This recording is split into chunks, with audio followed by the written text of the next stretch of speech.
Jim Guerrera here with SCN Insights, and I'm pleased to have with me today MRI CEO Bert Miller. Bert, thanks for joining. Thanks for having me, Jim. Appreciate it. You got it, buddy. Could you tell us a little bit about your story and what led you to the incredible decision to purchase and acquire the MRI network? That was not a easy decision, I'm sure, or maybe it was in some ways, but it was certainly an incredible decision to climb up that ladder, so to speak, and take on a huge responsibility to the world's leading search consulting and recruiting network. No, thank you, Jimmy. Yeah. I mean, I think what I could do is maybe just give you a little context. My background, I purchased a franchise from MRINetwork 25 years ago. So Protis Global has been a franchise for 25 years this year, as a matter of fact. And so we started in 1995. And so over the period of that time, you and I and many others in our network saw many changes in the organization, some very good, some not so good. And I think, the brand got really tired, Jim, over the last 10 to 15 years, trying to find its spot in the world, if you will. Private equity got involved. Obviously, public company ownership in the past got involved. And this company is not technically being individually or privately held since 1972.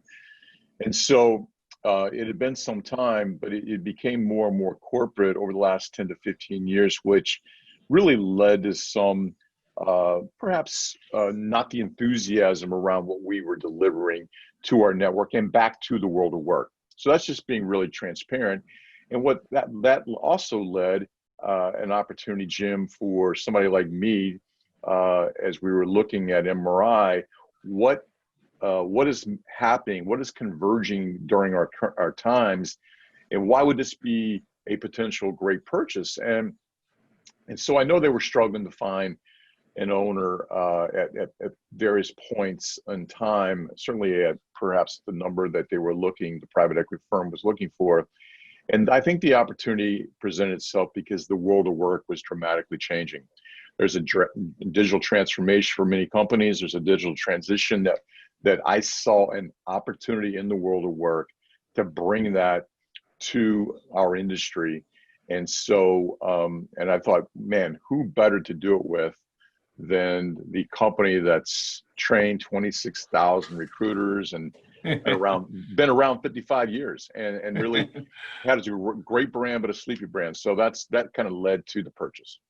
Yeah, perfect timing and obviously a great decision. You mentioned MRI has been around for 55 years, and it's an unbelievable story if you go all the way back to the early days. Can you take us through that in terms of how MRI came onto the scene and how MRI has evolved from 55 years ago into where we are today? Yeah. So in 1957, 58, at the end of the 50s, Alan R. Schoenberg with a partner or two started MRI, it wasn't called MRI at the time, but started what would become MRI. And ultimately, they saw the opportunity, changed the name to MRI, and started selling franchises in 1965. So, there's an argument that can be made.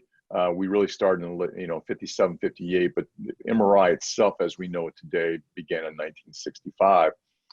Alan then, and where MRI really comes into play, Alan then introduced a client-paid fees into our industry. So at that point in time, it used to be applicant-paid fees. It used to be applicant-paid fees. So Yeah. if you're a candidate, you came in and paid a fee to an employment agency to find work for you. And really, Alan flipped that, which was at the time, it was a massive change. And some of it was resisted, but ultimately it's played out to where we are today. And who would imagine it was resisted, as the entire industry is now built that way. He then downrange, he introduced the MPC model, most placeable candidate, and where you take that actual all-star talent into the marketplace and introduce that person to your particular space. And that was 20, 25 years ago, maybe even before that. It's probably 30, 35 years ago, actually. This is before my time. That kind of gave you an idea of the innovation, the way Alan thought, and why MRI then became the company that ended up, like I mentioned earlier, training 26,000 recruiters, making over 820,000 placements amongst our franchises, which is outstanding. So just think about that for a second. The whole world of third-party recruiting really didn't exist up until 55 years ago. And then MRI, through ingenuity and creativity, launched employee-paid fees. And it was a little bit of a rough go at the beginning, but then 55 years later, what company in America doesn't engage in at least a contingency search or a priority search or a retained search of some combination? And it's unbelievable to think about that. It all started with MRI. It did. I mean, much of our competition and the way I'm talking about the modality of the way we do business in our industry, much of our competition obviously does it that way, both our direct competition as well as others. And I think what this provides us, going back to your very first question, Jim, we're at that stage again. We're at that inflection point again where change will be a bit resisted, even by some of our own network members and others. And so as we start to teach this moving from an analog or legacy to digital transition, and that is the opportunity that MRI is taking on. And there is not another firm or company out there today that can create the quality and reach and what we're doing in MRI right now. You've had a chance to experience it yourself, Jim, with the awards banquet. I mean, that was a show. I mean, literally, that was a show. Yeah, let's talk about that real quick. So, because of COVID, it's a different day, but traditionally, MRI hosts an incredible global United Convention that brings people from all over the world, sharing best practices, learning, transferring energy, sharing ideas, training, thought leadership, just an abundance, a myriad of activity, and some good social activity as well. But because of COVID, we couldn't gather and collect this year, and so we came up with, or you came up with, probably about as good as you could do without actually being face-to-face, shaking hands and bumping fists. Could you speak to the United Convention and how many people attended and what was covered and what the takeaways were? Yeah, I think that's a great point, Jim. I mean, if you look at what makes MRI and really great is the community that we have. And to your point, that community comes together in a global convention and conference every single year. The last one being in 2019 in Orlando, and we had there were almost 500 people at that conference in person. In that whole community, when you look at MRI, we compete with one another, but yet we share secrets, and we have such an abundance mentality. It just has that unique quality that makes MRI Network a special place to be. Fast forward, May 4th to the 7th was going to be our next United Conference. We had a big red carpet awards banquet show planned for our entire team, our entire network, which would have been fantastic, and then roll into workshops over the next couple of days. And then March, as you know, and the rest of the world knows, but certainly here in the US, we as a country basically got hit with COVID and shut down, and travel at that point came to a screeching halt. We had to call an audible candidly, Jim, as most people did. And rather than just, here's what, to answer your question, what came to light is that they were doing all these Zoom meetings and Ring Central, like we have at MRI, and all these various ways of communicating on a screen. And our conference got canceled, certainly at the time postponed, but then ultimately canceled. And we wanted to put on a show for our network. They spent 2019, many people had wonderful years. And our choice was this, Jim. Here's the genesis of it. We sat in a meeting with the leadership team. We said, look, we can take their trophies and their awards. We can write a nice letter, throw it in a box, and send it to them. And I said, that just doesn't feel good to me. Yeah. And I don't know if it's Nancy or Joe. One of them said, hey, maybe we just put on a show. And so that's what we did. We put on a legitimate awards banquet that anybody watching this can go to YouTube and pull up MRI Network and see the MRI Network's award show. It looks just like a show. No one in our industry can do that, Jim. And then, as you just recently alluded to, we just finished up the United Conference from last week that brought everybody together with over 700 people. Yeah, and we participated in the conference. Everybody came away energized and excited, and there was a great message. And it's just a terrific way to bring the community together. Let's talk about the future now in terms of where MRI is going, because you've alluded to it a few times with the move towards digital. Can you elaborate a little bit in terms of what that means and where MRI is going and what MRI is doing in terms of the digital marketing initiative? Yeah, well, you just heard about the awards banquet and the United show, or United Conference, and the way we deliver it. It's really about creating a world-class delivery as we go into broadcast out to the world. And what we want to bring to our network is helping the folks build their journey into digital transition in the sectors that they work. So as you know, Jim, you start on a desk and then you work, and the way we were taught, it's, one-to-one, one phone call, one conversation, one phone call, one conversation. As you make this journey over time, you have become very much a subject matter expert in the space that you work. You've been around 20 years and you've killed it over that 20 years, Jim. And the next step now is utilizing digital and helping our folks like you, like what you're doing right now, which is wonderful.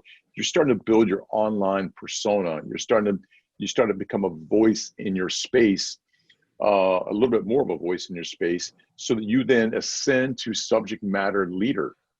And then as you become the subject matter leader and people start to lean into you and start to pay more and more attention to you, and whether you go physically to conferences or whether you're asked to speak at other conferences, the content that you put out, ensuring it's aspirational, inspirational, and starting to be a voice for your space, the next level is you do become that voice. So think of that journey: subject matter expert, become a subject matter leader, and then you become a voice for that space. And what that leads to, Jim, is one-to-many. So rather than one phone call, one conversation, you are now one-to-many, above the white noise, because everybody's posting jobs and playing in that game. But you become the voice in your space and you rise above that. And now people are leaning into you. You're not asking for anything, but when they need something, they come to you because they trust you. You built that persona in the marketing space. We want to teach people to do that. Yeah, absolutely. And it's the right move, just like Alan Schoenberg 55 years ago moved towards employer paid fees.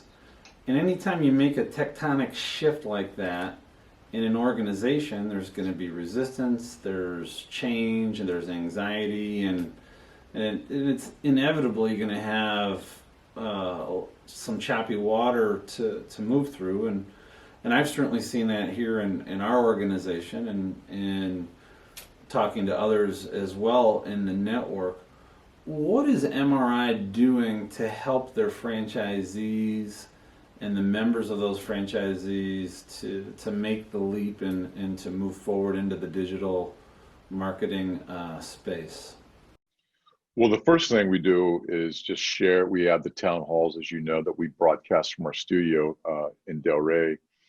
But the first thing we do is let people know, look, you have time, come at your own pace. Not everybody's ready to make the big leap. Not everybody's ready to immediately adopt. So that's one, come at your own pace, and we're here to teach you. The second thing is the phone is still the most critical asset you have in order to pull in and help your clients have access to talent and to win that talent or that individual through the phone by building that high touch contact. Now, the batting order has changed. The phone used to be the leadoff hitter in the lineup. Think of the phone now being the number 3 or number 4 hitter in the lineup. So you build this digital journey and transition to build who you are in the marketplace. It makes that phone call really easier. It's a little more targeted, but you're also building your voice in that broad space that you have. And so what we're doing is we run training sessions. We're educating, continue to educate to help people move beyond the resistance. And we're taking our time, not forcing anybody to do anything. And then that you're familiar with, we've created a media company called BCC Co., which is Building Companies' Careers. And that particular company houses everything from our website development, product development, which is a whole nother piece that we're bringing to the network from a digital perspective. And then obviously that's where we're able to do a lot of the digital work for our franchisees. We have one flying down next week. They want to do, I don't know how many it is, 12, 15, 18 shorts, 3 longs. We'll put those in the can for about 5 or 6 of their key people in the space. And we'll put that together for them and package it and get it back to them. But they're helping create it. So those are kind of things we're offering, and we do it at such a cost that it's a no-brainer. That's awesome. And it's a very safe way. It's a safe way for the members to make the leap into the newer areas and the newer ways of doing things. And also, one of the huge moves that you've made, and it might, I think it's clearly should be considered the biggest move, is that you brought Joe Mullings on as the Chief Vision Officer. And prior to him reconnecting and rejoining MRI, he's really been a pioneer in this initiative, and he's in the vanguard. He's way out front in terms of the quality and quantity of the content that he's creating, and he's a great person for everybody in the network to follow and model after. No question. He's been doing this now 5 years, and his business has almost quadrupled. Literally, this year will be almost 4 times, if not 4 times, almost 4 times, maybe just under what it was in 2015. If you think about that, same amount of people. Not a bunch more people in his organization on the recruitment side. A few, but not very many. So he has his recruitment team that his PDA is now, hovering well above $500,000 across his organization, which is phenomenal if you think about that. And so he's got this 5-year journey, and if you know anything about Joe, man, when he goes all in. I've known Joe. I've known him for 20 years, man. So we became great friends years and years ago. We actually thought we were going to do something together back then, and we always said we'll do something together, and it just never happened. And he went on and built his firm. I went on and built my firm, and we'd connect every once in a while. So Jim, when I bought MRI in June of 2019, June 17th was my first day in the job. Now, what I'll tell you is Protis, we started creating content in 2011, 2012. But here's the mistake that I made that I think Joe is why Joe is here. One, we kind of knew where the business was headed, 5 to 8 years ago anyhow, but I didn't have the right kind of talent around me at the point in time. 2, I wasn't consistent. Putting yourself out there consistently, as you know, is tough for a lot of people. And then 3, I tried to bootstrap it, man. I didn't go all in, right? Yeah. So my learning there was June 17th is my first day on the job. I believe in where this industry is going. June 17th in the afternoon, I was sitting in Joe's office. So June 19th, we were in Nashville, if you recall, for the top 50. So 2 days before top 50, I went and met with Joe, and we started the dialogue then. We actually did an interview. I walked into his office, and all of a sudden ninjas come out of the corners and putting wires down me and cameras in my face. It was pretty interesting. And so he's become really, he's become the high watermark in our space about what he's doing. And when we sat down to have that conversation, it's the most amazing thing. That video is not out publicly, but we do have it. If you take that video and marry it up to November 4th, 2020, June 17th, 2019 to November 4th, 2020, it is incredible about how that conversation is where we are today. And so finally, as we got into the end of 2019, 2020, without question, I knew Joe was the person I wanted to partner with. We had him speak at United. I asked him to speak at United. As you know, you were there, or maybe you weren't, but some of your folks were there. So he spoke at United. That's when we kind of woke people up to what the direction we were going. He joins us in February, March of 2020, and he's done a terrific job. And he is a visionary without question. Yeah. So that's incredible to frame out the timeline. Not even a full year and a half, and everything has been transformed, and that's got to be gratifying for you to see and to see the progress. It's an infinite game, right? So we're constantly trying to evolve and to get better and never settle, and constantly try to come up with new ideas and new ways to promote and to brand and to develop this digital strategy. What percentage are we there, though, in terms of, let's say, some benchmarks to where you'd like to see the organization collectively, and where certain franchisees or members are individually, and where do you see it going down the road? Yeah, that's a great question. I want to start with what you said. It is I think the industry has been a very finite approach to the game, if you will, for lack of a better term, and it is an infinite game. And I love the fact you brought that up. Obviously, there's a book by Simon Sinek that talks about this.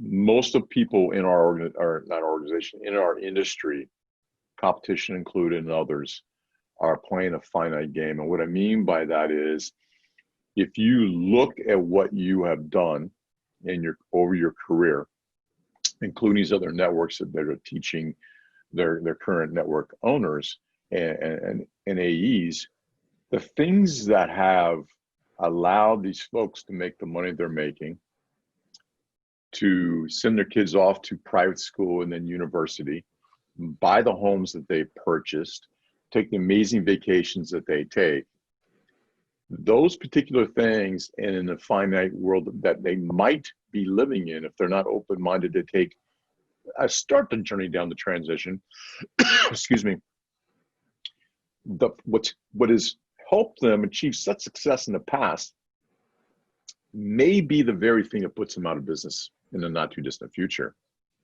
And that's playing the finite game.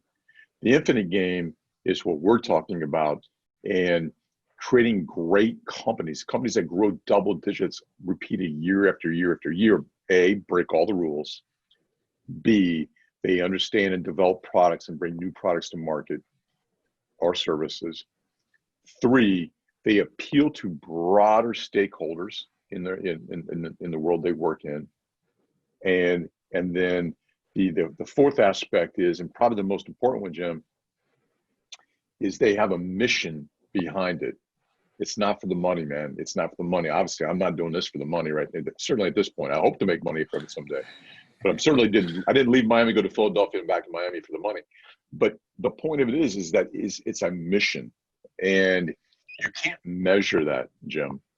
And so we're bringing that to the network every single day. And then now coming back to your point, where are we in that journey for the infinite game? We're probably 7-8% in. Literally, I mean, we're in the bottom of we're probably in the first top of the second inning of a 9-inning game. And we're so thrilled with what we've already seen in the first couple of innings. And we know we're on the right track as a collective network, and what we're doing at MRI Network and also BCC as an offering, that will continue to educate and bring people along. And to finish up the last part of your question, we do have folks that were early adopters. And, obviously this has just happened the last few months. So it's not a hit a switch and we're digitally transformed and we have immediate success. This is the long play, or again, the infinite game.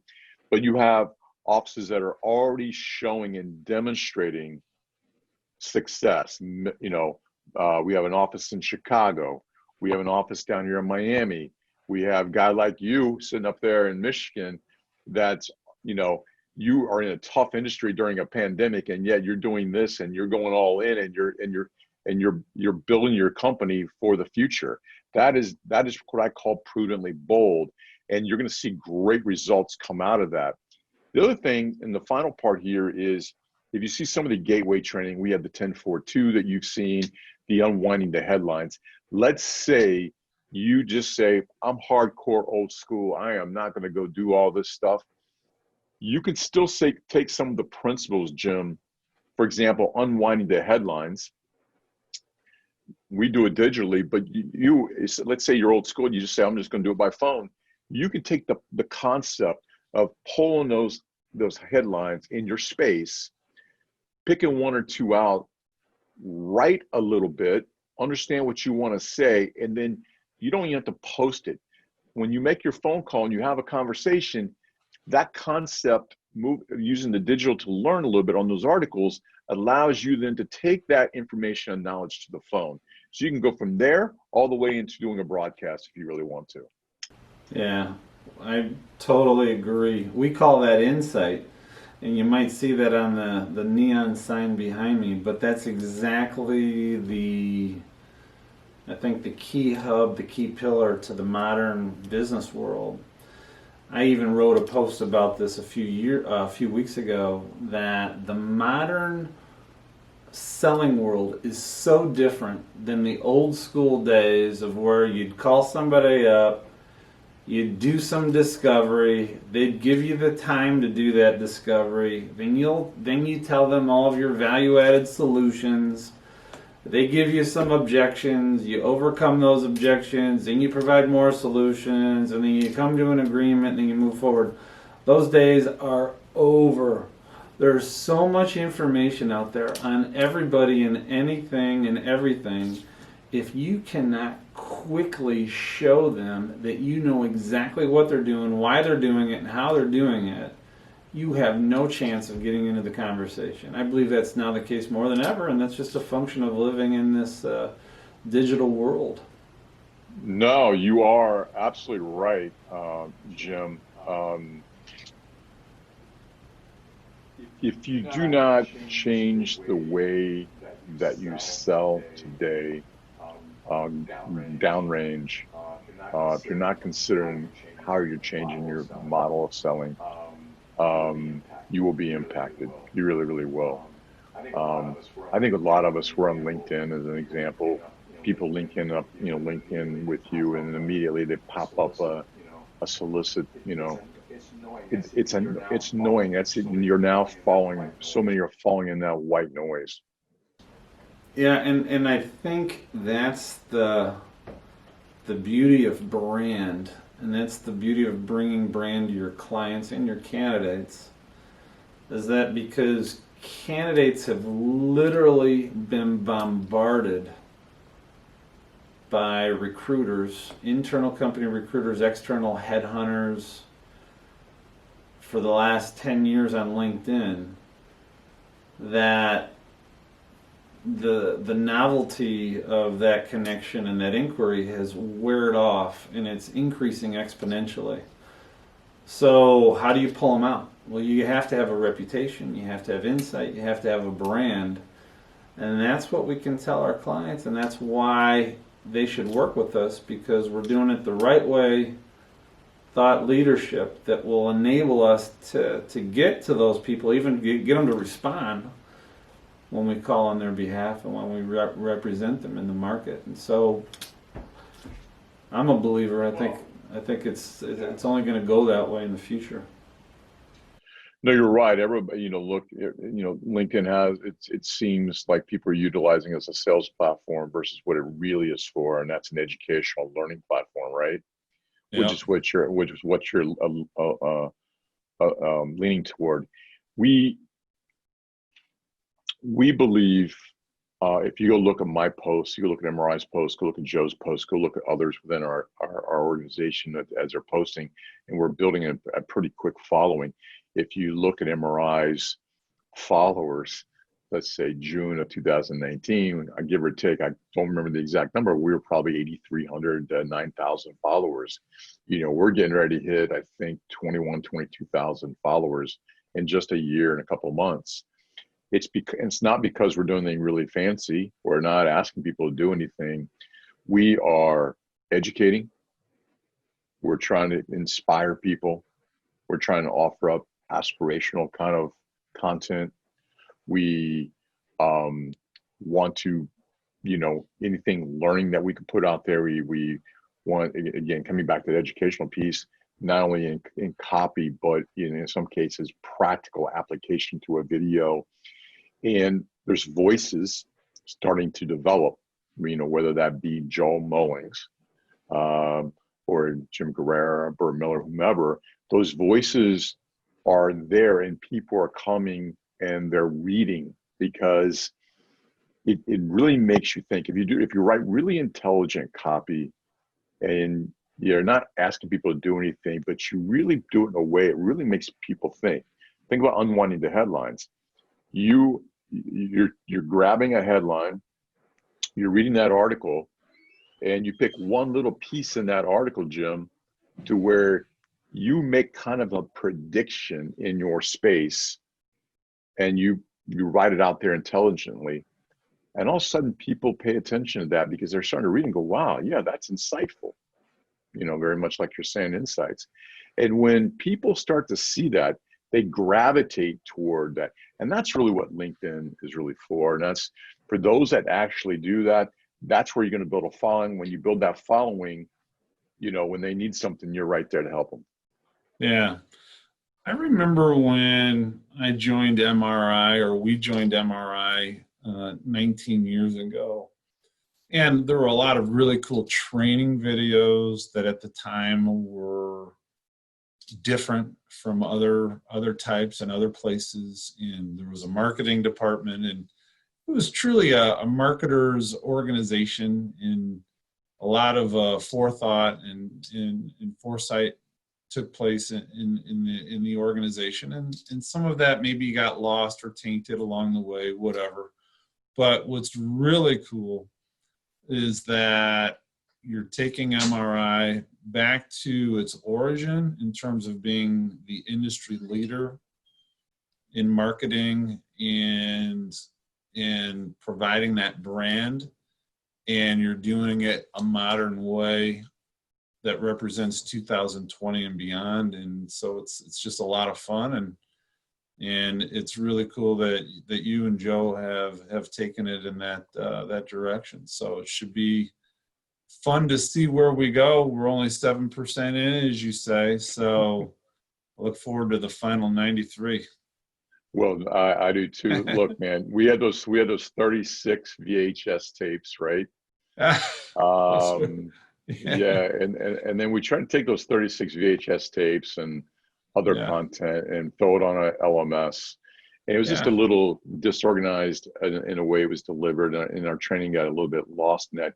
As you know, we just reimagined our training. We just launched it last week at United, with a modern gamification and playlist and bringing it forward where we maintain the basics of how to do the business from a legacy perspective, but have for those, so people that want to stay legacy, they have that. And then there's also those that want to make that transition into digital.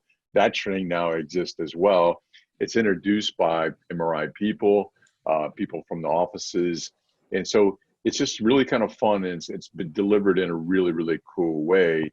And that I think MRI will now be considered the world's best training organization once again in our space. Yeah, there's no doubt about that. And I think the key word is modern. That's my takeaway, and that's what I feel good about. Well, Bert, I really appreciate you coming on and having a conversation with me, and look forward to doing it with you again sometime soon. No, anytime, Jim. I from afar, I admire what you're doing up there in Michigan. SCN and obviously I've gotten to know a lot of your people. You have a great office, and you've been very diligent during these events of 2020. You've done a great job leading that organization. And again, I'm going to go back to what I said. I love how prudently bold that you've been.